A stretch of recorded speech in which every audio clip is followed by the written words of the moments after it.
Welcome back students. ఈ సెషన్లో మనం థర్డ్ లాంగ్వేజ్ ఇంగ్లీష్కి సంబంధించి ప్యాటర్న్ ఎలా ఉంటుంది, క్వశ్చన్ పేపర్ ప్యాటర్న్ ఎలా ఉంటుంది అంటే ఏ క్వశ్చన్స్లో ఏం అడుగుతారు, ఏ నెంబర్లో ఏ క్వశ్చన్స్ అడుగుతారు, వాటిని ఎలా ఆన్సర్ చేయాలో మనం చూద్దాం. ముందుగానే చెప్పుకున్నాం, మనం ఈ 100 మార్కుల క్వశ్చన్ పేపరు 3 సెక్షన్స్గా విడదీశారు. Section A, section B, section C. ముందుగా మనం సెక్షన్ ఏ డిస్కస్ చేద్దాం. Section A reading comprehension. 30 మార్క్స్కి రీడింగ్ కాంప్రహెన్షన్స్ మనం ఆన్సర్ చేయాల్సి ఉంటుంది. క్వశ్చన్స్ 1 నుంచి 17 వరకు 1 to 17 క్వశ్చన్స్ సెక్షన్ ఏలో ఉంటాయి. ఒక్కొక్క క్వశ్చన్ మనం డీటెయిల్గా డిస్కస్ చేద్దాం. క్వశ్చన్ నెంబర్ 1 to 5 ఇవి రీడింగ్ కాంప్రహెన్షన్ టెక్స్ట్ బుక్ నుంచి, అంటే ఫస్ట్ ఫ్లైట్ నుంచి ఏదో ఒక లెసన్ నుంచి మీకు పారాగ్రాఫ్ ఇస్తారు. ఆ లెసన్ పేరు కూడా ఇస్తారు పారాగ్రాఫ్ చివరిలో. దాని నుంచి 5 క్వశ్చన్స్ ఉంటాయి. మొదటి 2 క్వశ్చన్స్ WH క్వశ్చన్స్. మీరు ఆన్సర్స్ అదే పారాగ్రాఫ్లో వెతుక్కొని అక్కడే దొరుకుతాయి, మీరు రాయొచ్చు. మిగతా 3 ప్రశ్నలు అంటే 3, 4, 5 థర్డ్, ఫోర్త్, ఫిఫ్త్ క్వశ్చన్స్ మీరు మల్టిపుల్ చాయిస్ క్వశ్చన్స్ అంటే ABCలో ఏదో ఒక ఆల్టర్నేటివ్ తీసుకొని వాటిని అక్కడ రాయాల్సి ఉంటుంది. ఇక్కడ ప్రతి క్వశ్చన్కి 2 మార్కులు, అంటే 1 నుంచి 5 వరకు ఉండే ప్రశ్నలకి 10 మార్కులు ఉంటాయి. అంటే ప్రతి ప్రశ్నకి 2 మార్కులు ఉంటాయి. మనం జాగ్రత్తగా రాయకపోతే మనం 2 మార్కులు లాస్ అవుతాం. కాబట్టి తప్పనిసరిగా మనం చాలా ఈజీగా తెచ్చుకోగలిగే మార్కులు కాబట్టి జాగ్రత్తగా 1-2 సార్లు ఆలోచించి ఈ 5 క్వశ్చన్స్ ఆన్సర్ చేయాలి. Next 6 to 10 poem for comprehension in the textbook with 2 WH questions and 3 MCQs. Question 1 to 5 లాగే 6 to 10 కూడా 2 WH క్వశ్చన్స్ ఉంటాయి, 3 మల్టిపుల్ చాయిస్ క్వశ్చన్స్ ఉంటాయి. ఇది పోయం నుంచి, మీ ఫస్ట్ ఫ్లైట్లో ఉండే పోయమ్స్లో ఏదో ఒక పోయం తీసుకొని దాని నుంచి అడుగుతారు. మీ ఆన్సర్స్ కూడా అక్కడే దొరుకుతాయి, అదే పోయంలో దొరుకుతాయి. మీరు బాగా ప్రాక్టీస్ చేస్తుంటారు, ఆ ఆన్సర్స్ రాస్తారు.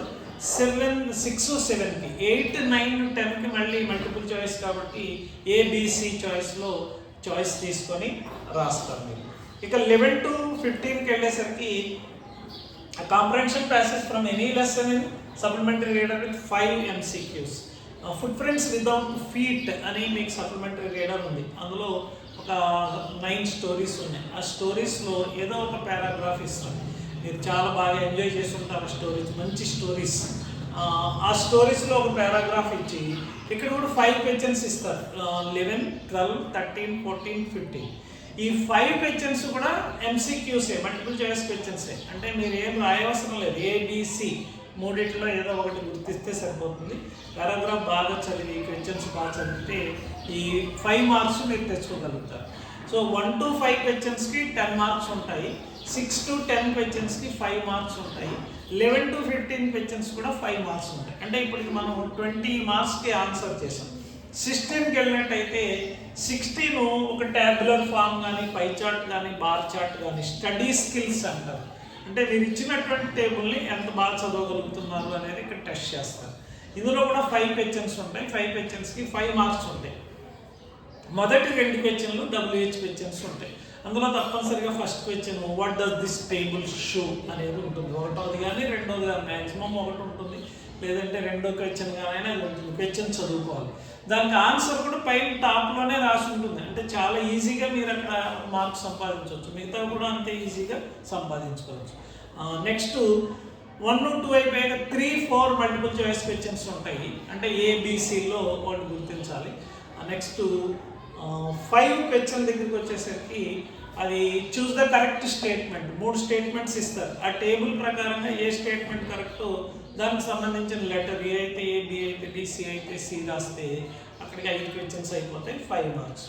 నెక్స్ట్ 17కి వచ్చేసరికి reading a story, an incident or a scientific event and arranging the jumble sentences in a meaningful order. అంటే మీకు ఒక స్టోరీ కానీ, ఒక నరేషన్ కానీ, ఒక సైంటిఫిక్ ఈవెంట్ కానీ, ఒక ఇన్సిడెంట్ కానీ ఇస్తారు. అది మీరు చదువుకొని మీకు చాలా బాగా అర్థమయ్యే సింపుల్ ఇంగ్లీష్లో ఇస్తారు. మీరు బాగా చదువుకున్న తర్వాత దాని నుంచి 5 స్టేట్మెంట్స్ ఇస్తారు. 5 స్టేట్మెంట్స్ ఆ స్టోరీలో ఉన్న ఆర్డర్లో ఉండవు, జంబుల్ చేస్తారు కాబట్టి వాటిని జంబుల్ సెంటెన్సెస్ అని కూడా అంటాం. అంటే ఒకటిలో రావాల్సిన దాన్ని 3లోనో 4లోనో 5లోనో ఇస్తారు, అలా మార్చి అటు ఇటు మార్చి ఇస్తారు. మనం చేయాల్సిన పని ఏంటి, వాటిని సరైన ఆర్డర్లో పెట్టాలి. అంటే స్టోరీలో మొదట ఏ ఈవెంట్ వచ్చిందో, ఏ స్టేట్మెంట్ మొదట వస్తుందో దాన్ని ముందు మనం రాసుకుంటాం. ఆ రకంగా దాన్ని ఆన్సర్ చేసినట్టయితే 5 మార్క్స్, అంటే 16/5 17/5 30 మార్క్స్ అయిపోయాయి. రీడింగ్ కాంప్రహెన్షన్ పూర్తయింది. ఇంకా section B grammar and vocabulary 40 marks. ఈ 40 మార్క్స్ ఎలా డిస్ట్రిబ్యూట్ అవుతాయో చూద్దాం. క్వశ్చన్ నెంబర్ 18 ఇది గ్రామర్కి సంబంధించింది. Combining sentences using who, which, whose, whom ఈ 4ట్లో ఏదైనా ఇవ్వచ్చు. మీరు క్వశ్చన్ చదువుకొని అందులో ఏ రిలేటివ్ ప్రొనౌన్తో మనం కంబైన్ చేయాలి, జాయిన్ చేయాలో చూసుకొని దాంతో అది అప్రాప్రియేట్ ప్లేస్లో ఉంచడం ద్వారా సెంటెన్స్లో సింపుల్ చేంజెస్ చేసుకొని ఇక్కడ మనం 2 మార్కులు సంపాదించుకుంటాం దీన్ని. అలాగే 19 change the voice, active voice నుంచి ప్యాసివ్ వాయిస్ని చేంజ్ చేసే క్వశ్చన్స్ మీ టెక్స్ట్ బుక్ నుంచి అయినా ఇవ్వచ్చు, బయట నుంచి అయినా ఇవ్వచ్చు. అలాగే క్వశ్చన్ నెంబర్ 18 కూడా యూనిట్ 1 నుంచి మాత్రమే ఇస్తాము అని ఇచ్చారు కాబట్టి అక్కడ మీరు మీ టీచర్స్ మీకు ఇప్పటికే ప్రాక్టీస్ ఇచ్చి ఉంటారు కాబట్టి మళ్ళీ ఒకసారి యూనిట్ 1లో అలా అడగలిగినవి ఉన్నాయో ఒకసారి చూసుకోండి. ఇక ఇది 19 వచ్చేసరికి యూనిట్ 3 వర్క్ బుక్ నుంచి, ఆ వర్క్ బుక్ టెక్స్టువల్ అయినా అవ్వచ్చు, బయట నుంచి అయినా ఇవ్వచ్చు. 2 మార్క్స్ అంటే అక్కడ ఆబ్జెక్ట్ లొకేట్ చేసుకోవడం, సబ్జెక్ట్ లొకేట్ చేసుకోవడం, వెర్బ్ లొకేట్ చేసుకోవడం, వెర్బ్ యొక్క V3 ఫామ్ అంటే past participle form, B form ఏమి యూజ్ చేయాలి ఇవన్నీ చూసుకొని స్టెప్ వైజ్ జాగ్రత్తగా మనం రాసినట్టయితే ఇక్కడ కూడా మనం 2 మార్క్స్ తెచ్చుకోవడానికి వీలుంది. Next question number 20 reported speech అంటే డైరెక్ట్ స్పీచ్లో ఇస్తారు, మనం ఇండైరెక్ట్ స్పీచ్లో రాయాలి. రాసేటప్పుడు రూల్స్ అన్నీ మీకు టీచర్స్ బాగా చెప్పుకుంటారు, మీరు కూడా బాగా ప్రాక్టీస్ చేసుకుంటారు. మళ్ళీ వాటిలన్నింటినీ స్టెప్ బై స్టెప్ గుర్తు చేసుకుంటూ సరైన పద్ధతిలో రాస్తే ఇక్కడ కూడా మనం 2 మార్కులు తెచ్చుకోవచ్చు. 9 యూనిట్ సిలబస్ రిఫరెన్స్ యూనిట్ 9 దాని నుంచి ఈ క్వశ్చన్కి సంబంధించి 28th క్వశ్చన్కి సంబంధించి యూనిట్ 9లో ఇచ్చినటువంటి స్టేట్మెంట్స్ రిపోర్టెడ్ డైరెక్ట్ స్పీచ్కి సంబంధించినవి చూసుకొని వాటిని ఇండైరెక్ట్ స్పీచ్లో ఎలా మార్చాలి అనేది చూసుకోవచ్చు. అది టెక్స్చువల్ ఇవ్వచ్చు లేదా జనరల్ కూడా ఇవ్వచ్చు. 2 మార్కులు. క్వశ్చన్ నెంబర్ 21లో fill in the blanks with suitable prepositions textual or general. Prepositions మీకు తెలుసు, ఇన్, ఆన్, ఫర్, ఎట్ వీటిని అప్రాప్రియేట్గా మనం ఎలా ఉపయోగించాలో మనం చాలా కాలం నుంచి నేర్చుకుంటున్నాము. వాటిని కరెక్ట్గా ఇందులో క్వశ్చన్స్ 2 క్వశ్చన్స్ ఉంటాయి, 2 క్వశ్చన్స్కి 2 మార్క్స్ ఉంటాయి. అలాగే 22 edit passage corrections the underline parts అని అది వర్క్ బుక్ నుంచి ఇవ్వచ్చు, అన్సీన్ నుంచి ఇవ్వచ్చు. All units in work book reference కాబట్టి మీరు ఇచ్చిన ప్యాసేజ్లో ఆ కరెక్ట్ వర్డ్ ఆల్టర్నేటివ్స్ ఉంటాయి, అక్కడ ఏ వర్డ్ సూట్ అవుతుందో ఆ వర్డ్ అక్కడ రాసుకోవాలి. ఇలాంటివి మీకు 4 ఉంటాయి ఏబిసి అని. ఆ 4కి ఆన్సర్స్ వరుసగా 4 మార్క్స్ వస్తాయి కాబట్టి వరుసగా ఒకదాని కింద ఒకటి రాసుకోవాలి. 23 fill in the blanks with articles. Articles అనేవి కూడా మనం చాలా చిన్న వయసు నుంచి నేర్చుకుంటున్నాం. ఏ, యామ్, ఆర్, ది ఈ 3 ఏది ఉపయోగించాలి అనేది సందర్భాన్ని బట్టి మనం రాసుకుంటే ఇక్కడ కూడా 2 క్వశ్చన్లు ఉంటాయి. సిలబస్ రిఫరెన్స్ యూనిట్ 2 క్వశ్చన్స్కి 2 marks. 24 change the repeated action in the past using use to or would. ఎక్కడ యూస్ టు వాడాలి, ఎక్కడ వుడ్ వాడాలి టీచర్ బాగా ప్రాక్టీస్ చేయించుంటారు. ఒక సింపుల్ హింట్ ఏంటంటే మీరు ఎగ్జామ్కి వెళ్ళబోయే ముందు టైం ఫ్రేమ్ చెప్పినట్టయితే, టైం ఫ్రేజ్ ఉన్నట్టయితే when he was young, when he was little boy, when he was a student ఇలాంటివి ఉంటే కనుక అక్కడ వుడ్ వాడతాము. అలా లేనప్పుడు 2 రిపీటెడ్ యాక్షన్సే, 2 పాస్ట్ యాక్షన్సే. అలా లేనప్పుడు యూజ్ టు వాడతాము. సో అది గుర్తుపెట్టుకొని మీరు చాలా ఈజీగా 2 మార్కులు తెచ్చుకోవచ్చు. 25 rewrite the sentences by using noun modifier. మనకు తెలుసు నౌన్ మోడిఫైయర్స్ని 2 వాక్యాలు ఇస్తారు, 3 వాక్యాలు కూడా ఇవ్వచ్చు. దాన్ని సింగిల్ సెంటెన్స్గా రాయాలి.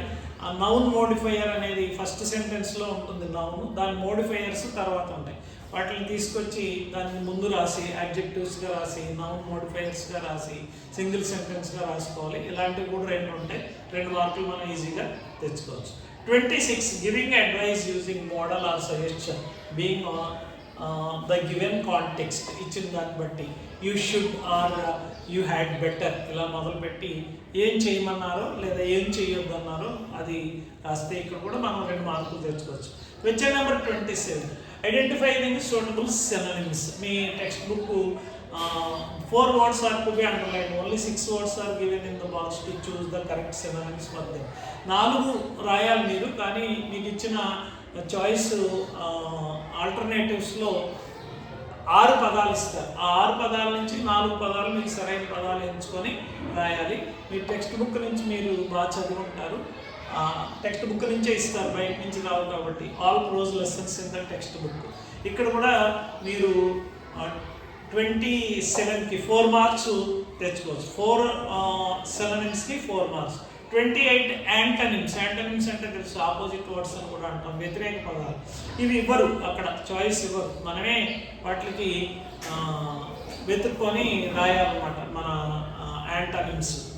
ఇక తర్వాత 29 filling the blanks with the right form of the words given in brackets. అక్కడ సందర్భాన్ని బట్టి ఆ వర్డ్ యొక్క ఫామ్ ఏది ఉండాలో ఆ రైట్ వర్డ్ని అక్కడ రాయాల్సి ఉంటుంది. ఇక్కడ 2 words ఇస్తారు, 2 marks. 30 complete the spelling of the word using prefixes suffixes. Prefix కానీ సఫిక్స్ కానీ మనం పెట్టాల్సి ఉంటుంది. అక్కడ ఇచ్చినటువంటి చాయిస్లో మనం తీసుకొని ఆ వర్డ్ కంప్లీట్గా రాయాలి. Only prefix or only suffix రాసి వదిలేకండి, వర్డ్ కంప్లీట్గా రాసి మీరు ప్రిఫిక్స్ చేస్తే ప్రిఫిక్స్ని, సఫిక్స్ చేస్తే సఫిక్స్ని అండర్లైన్ చేసి వదిలేయండి క్వశ్చన్ నెంబర్ వేసి. 31 identifying the wrongly spelled word. ఇక్కడ 2 sets ఇస్తారు, ఏలో ఒక 4 words, బీలో ఒక 4 words. అందులో ఒక వర్డ్ స్పెల్లింగ్ తప్పు ఉంటుంది, మీరు దాన్ని అండర్లైన్ చేసి కరెక్ట్ స్పెల్లింగ్ ఏంటో రాయాలి. కరెక్ట్ స్పెల్లింగ్ రాసి దాన్ని మీరు అండర్లైన్ క్వశ్చన్ పేపర్లో ఉంటుంది, ఇక్కడ మీకు రాదు కాబట్టి, ఆన్సర్ షీట్లోకి రాదు కాబట్టి మీరు అది చూజ్ చేసుకొని అది ఏదో మీరు ఐడెంటిఫై చేసి ఆ రాంగ్లీ స్పెల్డ్ వర్డ్ని కరెక్ట్ స్పెల్లింగ్ మీరు రాయాలి. అలాంటి 2 సెట్లలో 2కి 2 మార్కులు ఉంటాయి. ఇక 32 డిక్షనరీ స్కిల్స్. ఇక్కడ కూడా మనం చాలా సులభంగా ఈజీగా చెక్ చేసుకొని 2 ప్రశ్నలు ఉంటాయి.